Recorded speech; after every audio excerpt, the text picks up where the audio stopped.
Slugs and snails. Not everybody's favourite topic, but I've known more gardeners quit through snail infestation than any other cause. In a wet climate like we have in Britain, and my own home of Cornwall is one of the wettest, it can sometimes feel like there's a war going on against these little creatures, and a war that we can often end up feeling like we've lost. I've grown over the years to accept slugs and snails in my garden for the simple reason that I've never found any way of keeping them from my plants. I've tried, well, this stuff, little blue pellets, says organic on it, that's the only reason I use it. I've never seen a pile of slug pellets, organic slug pellets that is, with a dead snail or dead slug next to them, so they don't work. I've tried wool, I've tried copper strips, I've tried little trails of sand, I've tried physical barriers, all sorts, organic chemical repellents and natural repellents. At the end of the day, nothing seems to work. But as I said, I've learned to live with them. This is my philosophy. Firstly, if you go out, and I would definitely encourage anyone that's into gardening to go for a walk in the countryside and look around you. At any time of year, but particularly in the spring when us gardeners are planting things and getting a bit frustrated with snails. And look at the wildlife, look at the plants growing, even the ones close to the ground. If you see a plant that's either being eaten or being eaten by a snail in nature, it's a very rare thing. All around us in the natural world is stuff not being eaten by snails. Even young plants, they just don't seem to affect them. What's going on? Well, I think this is a phenomenon that's definitely worth observing, and I began to think a few years ago that I was doing something wrong if my plants were being eaten and the ones that nature grew weren't. And I pulled together a sort of a series of thoughts that I want to share. Firstly, I think that snails are attracted to gardens. I've got a simple explanation for this because several times in my life I've created a new vegetable plot in an open area of ground, usually of grassland or a lawn or a field in several cases. And I've always observed the same phenomenon.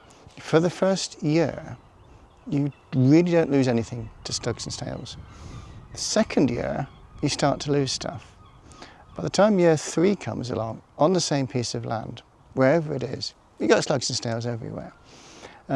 So they're obviously either being attracted to the garden from outside, it takes them a year or two to learn where the garden is, or I'm providing an environment for them that's ideal for them to increase their numbers.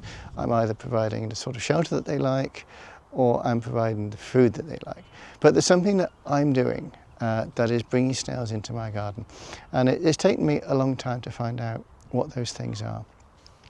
First of all, think about the life cycle of snails and how they live and in principle what they eat. Snails are decomposers. They're scavengers. They love best of all in the garden, and you'll see them. They love a compost bin. You lift the lid of your compost bin, and any time of year you'll see a fair collection of slugs and snails, all happily chomping away on the decomposing food, on decomposing vegetables. That's what they do best. They will rarely bite into a healthy, mature plant because there's something about it that either they sense that that's not their job, but more than likely they don't like the taste of it. And one of the things you do get when things are decomposing is sweetness. Sugars are one of the first things to break down in the process of decomposition. Compost smells sweet. Dead things smell sweet. It's just part of the decomposition process. And we have this in common with slugs and snails. We weren't always a very successful species. And we learned to eat anything as well, even dead stuff. So we've got a sweet tooth. And so have the snails.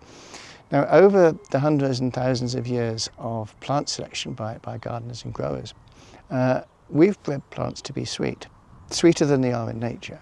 It suits our tastes. Think of lettuce and cucumber and all those things. They're just gorgeous, sweet flavours.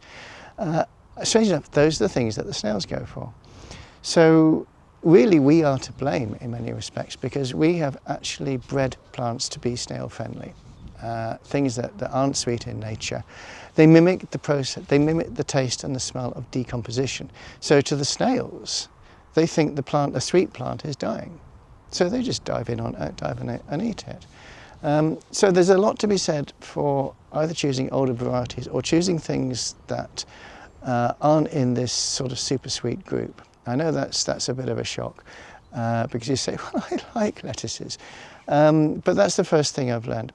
And I think if you are providing, as I said, coming back to my idea that, or my observation that snails tend to accumulate in an area, I think if you're continually providing them with foodstuffs that they like, well, it's party time, isn't it, really? Whereas if you just grew potatoes and winter cabbages, which are fairly bitter tasting at times, in a plot of land, I bet you wouldn't have a snail problem. So that's my first observation. Be careful about what you grow. It might be encouraging snails. The second observation is that the wide open spaces that I've started my vegetable plots off in, I said in the first year you don't get slugs and snails, they're usually fairly open pieces of land. In my case, they've been open pieces of land. Now, when we build a garden plot, we put stuff in it. Compost bins, paths, all sorts of bits and bobs, piles of bricks, stones, bits of log we're not quite sure what to do with, but it'll be useful at the allotment. We tend to stack it up.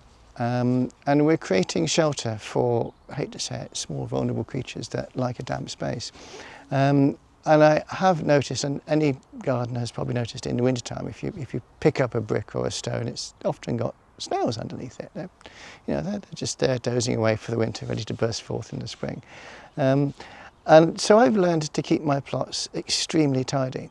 I don't have piles of anything lying around that isn't absolutely essential for purpose. If I have a stack of, say, bricks, and I've got some stacks of bricks around the side here, I stack them very neatly so that they're all the edges are nice and tight together, and there's no room for snails to hide underneath. I cut the grass all the way around. Again, long grass and snails, it's shelter, it's moisture, it's all the things they like. And the biggest thing that I've learned not to do, and it's quite painful if you've already built them, is not to have beds with sides on. You probably noticed that the beds on my allotment, they're just mounds of soil. There's a reason for that. I have found that wooden-sided beds attract snails, and it gives them somewhere nice to shelter in, so that they can come out overnight. But during the daytime, they've got little bolt holes all around the edges of the bed. It's where the side of the bed contacts the soil. There's inevitably there's a nice crack they can burrow in down below, and there's bits of shelter and things like that. So I've learned to remove all my raised bed sides. Like I said, it's a bit painful if you've already done it, but they are harbouring snails. No way around it. The other thing I've learned to do is to be very careful about what I plant and when I plant it. When I say what, let's have a look around a moment. This here is a row of chard, which I popped in last spring, actually. It's done quite well. Now, this was interplanted with kale. I planted a chard plant and a kale plant every 8 inches. And they were quite young plants when I put them in, about an inch or so high. And only the chard survived. So you see they're quite widely spaced. So it's chard kale, chard kale, chard kale. All we got is chard now. I'm not going to plant kale up here again. There's no point. Something about it again that the young plants, the snails just went for. Chard, on the other hand, not a problem. So I'm going to keep planting chard in this allotment, and I'll find somewhere else to put my kale. This may sound a bit counterintuitive next to it, but if you accept the fact you are going to always have some slugs and snails, if you provide them something to eat that's better than the little plants you just put in, well, they're going to eat that and perhaps not bother with your seedlings. So I've got compost bins on my site, and there's always as you can see, a floating population of snails here. They won't leave the bin. They're eating the compost, and maybe their mates from round about will say, hey, there's better food here than in the garden. Let's go and live there. So it seems to work for me. Certainly, I don't think that although you might think these bins would encourage slugs and snails, I don't think that things in the vicinity of them are getting worse snail infestations and may well be better.